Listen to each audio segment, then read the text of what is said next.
Terima kasih Ketua, teman-teman anggota Panja SPM Jalan Tol yang saya hormati, Bapak Ibu dari asosiasi, anggota BUJT yang hadir pada kesempatan pagi siang hari ini. Ini momen yang cukup baik sebenarnya Pak, setelah sekian lama kita mendengar banyak catatan terkait pengelolaan jalan tol kita. Saya ingin agak tarik ke belakang Pak tentang bagaimana kita ini ingin memberikan fasilitas pelayanan yang baik untuk rakyat kita. Kalau kita melihat ke belakang bagaimana jalan tol ini bisa berdiri, pertama tentu saya apresiasi keberadaan Bapak Ibu sekalian bersama dengan pemerintah untuk memberikan infrastruktur yang baik, kira-kira gitu ya, sehingga semua kita bisa terkoneksi dengan baik. Namun dari itu, Bapak Ibu sekalian, bagaimana jalan tol ini bisa terbentuk tentu yang menjadi isu utama di awal dari semua itu adalah lahan, Pak. Kenapa saya bicara ini? Karena tidak sedikit lahan yang digunakan untuk ruas jalan tol ini adalah lahan dari rakyat kita. Dengan undang-undang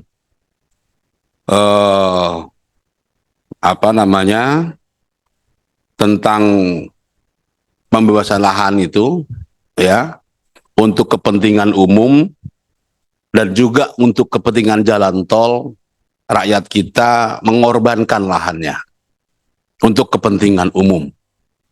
Tentu semangat ini harus kita dapat dulu Pak, bahwa ketika kita mendapatkan konsesi ini dibangun di atas tanah rakyat kita, yang mereka relakan, mereka berikan supaya negara ini terhubung. Kenapa ini penting? Karena ini nanti akan menjadi sebuah norma gitu ya, nilai yang kemudian teman-teman di BUJT ini bekerja harus dengan hati gitu. Ya, kenapa tuntutan SPM ini menjadi terus mengemuka? Ketua dan teman-teman sekalian, ya, ketika lahan itu menjadi hal yang penting dalam pengadaan ruas jalan tol ini, mungkin beberapa masih ada yang bersengketa kasus sedikit-sedikit, tapi itu sudah ada regulasinya, itu bisa pemerintah selesaikan bersama-sama dengan teman-teman sekalian. Tentu kita berharap ke depannya ini ya, layanan terhadap ruas jalan tol yang Bapak Ibu kelola ini benar-benar bisa menjadi layanan yang prima. Yang dulu waktu di RDP saya pernah sampaikan bahwa dalam pemenuhan SPM ini tentu kalau sampai Pak ya, kalau sampai kemudian menelan korban jiwa dan kemudian ketika diinvestigasi ini akibat tidak terpenuhnya SPM, maka bapak-bapak bisa bertanggung jawab.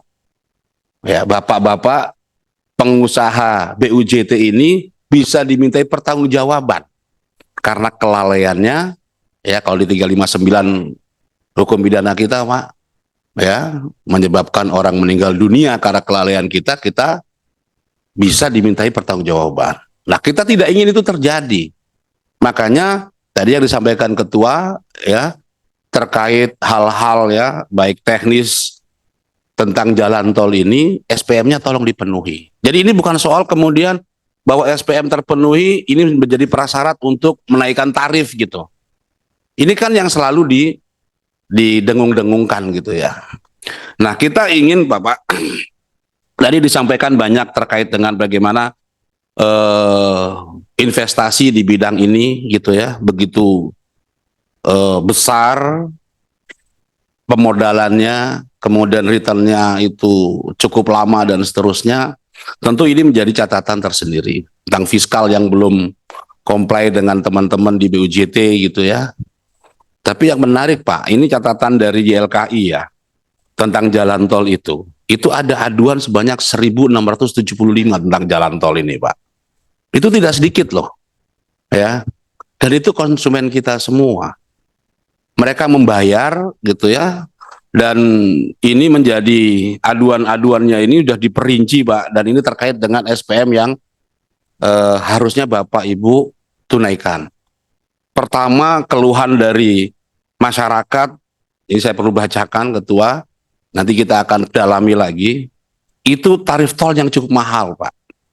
Ya, itu e-tol itu nggak lama itu ngisi lagi. Ya, karena e-tol itu nggak berasa, Pak.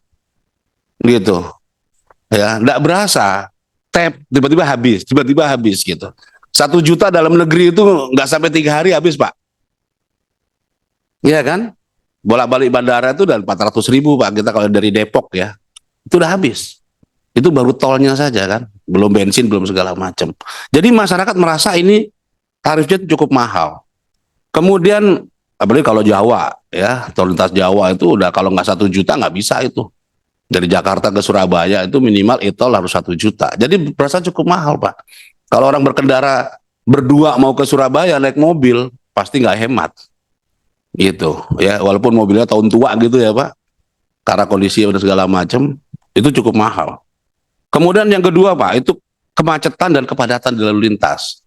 Tentu ini menjadi perhatian. Di PP nomor 23 tahun 2024 kan sudah ditentukan, Pak, ya, tentang kecepatan minimum ya. Ini bukan kecepatan maksimum. Kecepatan minimum antar kota itu 80 km per jam. Kecepatan minimum dalam kota 60 km per jam. Tentu ini harus dipenuhi. Ya. Ini Pak Arief nih yang punya CMNP ya di Antasari situ, apa namanya? Itu kalau pagi, Pak, Pak bisa lihat tuh. Saya pernah hitung, Pak, karena saya arah balik itu kemacetan itu hampir 6 kilometer, Pak. Di pintu tol sampai ke belakang itu 6 kilo. Jam-jam 6, jam 7 itu, iya kan? Ya itu kebayang tuh. Di pintu tol tuh 6 kilometer orang mau berangkat kerja, Pak. Nah ini kan luar biasa ya. Apalagi nanti di beberapa ruas juga terjadi seperti itu ya, Cikatama dan seterusnya. Belum lagi nanti di waktu-waktu peak season, Lebaran dan seterusnya. Nah ini ini kemacetan dan kepadatan lalu lintas. Kemudian yang ketiga ini kondisi permukaan jalan, Pak. Ya, kondisi permukaan jalan. Tadi yang disampaikan Mbak Ketua, kalau di beberapa negara itu kita lari 140 km itu nggak berasa, Pak. Tapi kalau di Indonesia, Pak, jangankan 140, di atas 100 kilo itu udah kayak naik kuda kita. Udah lompat-lompat tuh mobil kita itu, Pak. Kalau mobil kita nggak prima, hancur sudah. Iya kan? Ini situasinya loh, gitu. Dan ini terkait dengan EM. Gimana kita mau minta tarif naik tapi jalan kayak seperti itu? Ini bahaya sekali. Nah, yang seperti ini kalau kemudian berdampak kepada pengendara kecelakaan meninggal dunia, ini BUJT bisa dituntut, Pak. Gitu. Lawyernya itu bisa nuntut itu. Untuk saya di Komisi 5, Pak. Saya Komisi 3 saya tuntut itu. Gitu. Ya. Nah, ini serius ya, ini serius. Bahkan pernah saya sampaikan beberapa waktu Nataru itu di Tol Cipali, Pak, sana itu banyak sekali kendaraan pecah ban gitu ya, dan ruasnya lubang-lubang. Soal kemudian itu karena ada odol dan seterusnya, ya ini yang harus segera ditangani. Itu bab lain lagi, nanti kita akan bicara di sana. Tapi bahwa masyarakat umum yang menggunakan jalan terdampak dengan itu, ini harus juga diselesaikan. Kemudian ini tentu terkait dengan pelayanan gerbang tol tadi yang saya sampaikan itu menjadi komplain banyak masyarakat kita, Pak, ya. Tentu ini harus dicari jalan keluar, ya. Jangan kayak kemarin juga setiap kali Lebaran misalnya itu antrian sampai berkilo-kilometer. Hanya orang untuk membayar loh, Pak. Ya kalau kita hitung-hitungan singkat, Pak, itu antrian kendaraan kan kemarin hampir 2 juta ya, Pak, ya. Di Cikatama itu. Tuh bayang, Pak, 2 juta itu rata-rata transaksi kan nggak mungkin 100.000 itu. Dari jarak jauh. Kita ambil satu kali transaksi 400.000 saja udah berapa transaksi BUJT mendapatkan dari situ. Maka saya bingung kalau masih rugi-rugi itu bingung saya. Ngitungnya dari mana gitu. Itu dalam waktu 14 hari aja sudah kelihatan. Berapa sih? Berarti kalau mau buka-bukaan kita buka-bukaan, Pak Ketua. gitu. Berapa sih biaya pendapatan pengeluaran segala macam ya. Kalau dari yang disampaikan tadi kan kayaknya berat bener hidupnya gitu. Ya, jadi tolong nanti ini kita akan perdalam Pak, karena di Panja ini tugas kita untuk mendetailkan hal-hal yang memang kalau di RDPU kita nggak bisa gitu. Tapi di sini di Panja ini seperti sampaikan Pak Ketua pimpinan tadi, mungkin kita akan bisa lakukan audit lebih dalam lagi tentang ini. Karena tadi keluhan Bapak kan kayaknya susah, kasihan juga Pak. Kalau Bapak-bapak ini rugi terus kan, kasihan juga kita gitu loh. Masa orang rugi kita biarkan Pak Ketua? Tentu nggak mungkin. Kita harus bantu cara keluarnya gimana gitu, ya kan? Kemudian terkait keamanan dan keselamatan Pak, itu juga menjadi keluhan ya. Dan kemudian satu lagi itu terkait dengan rest area yang kurang memadai, karena memang mungkin laporan ini banyak ketika di momen-momen sibuk ya, di momen liburan, Nataru dan libur panjang. Kemudian yang terakhir Pak, ini yang seringkali beberapa ruas ya, nanti kita akan cek lagi Pak, ini terkait dengan rambu lalu lintas, pencahayaan ya, kemudian patroli.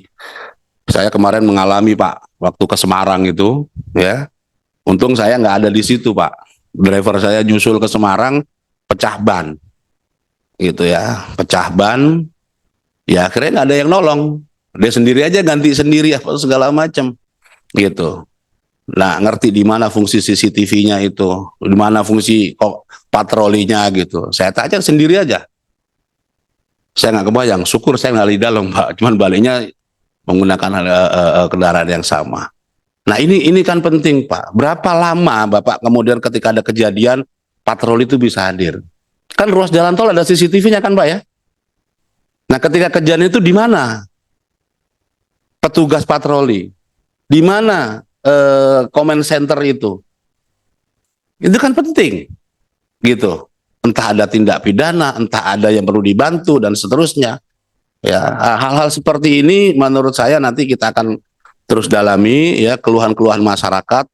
Tentu ada catatan lagi sedikit Pak terkait self assessment terkait SPM ini ya. Ini akan menjadi bahan kajian kita ya, untuk menaikkan tarif kan tentu syaratnya ini SPM terpenuhi gitu. Nah, syarat terpenuhi ini kan kira-kira kan kalau self assessment ini kan dari bapak-bapak sendiri. Menurut saya gitu ya, menurut teman-teman BUJT, saya sudah memenuhi SPM nih, kira-kira gitu. Sehingga tolong dong penyelesaian tarifnya ini bisa dilakukan. Nah, tentu ini akan kita dalami dengan mitra kita ya di BPJT dan juga Bina Marga, sehingga tadi keluhan bapak-bapak yang merasa dirinya sudah SPM-nya terpenuhi kok 1-2 tahun ini belum naik tarifnya Pak gitu. Tentu kita akan coba dalami lagi. Ini masalahnya di mana? Ya, ini masalahnya apa? Karena kita ingin apa yang Bapak-bapak Ibu lakukan ini, tentu saya sampaikan di awal tadi, Bapak Ibu ini mitra dipercaya oleh negara ya, memberi fasilitas untuk seluruh rakyat Indonesia supaya kita ini dalam menunjang pertumbuhan ekonomi ya, kegiatan sosial dan seterusnya ini bisa difasilitasi oleh jalan ini, sehingga ekosistem di transportasi dengan ruas jalan tol ini bisa kita jaga bersama. Itu catatan saya kira-kira Pak Ketua, kurang lebihnya mohon maaf. Assalamualaikum warahmatullahi wabarakatuh.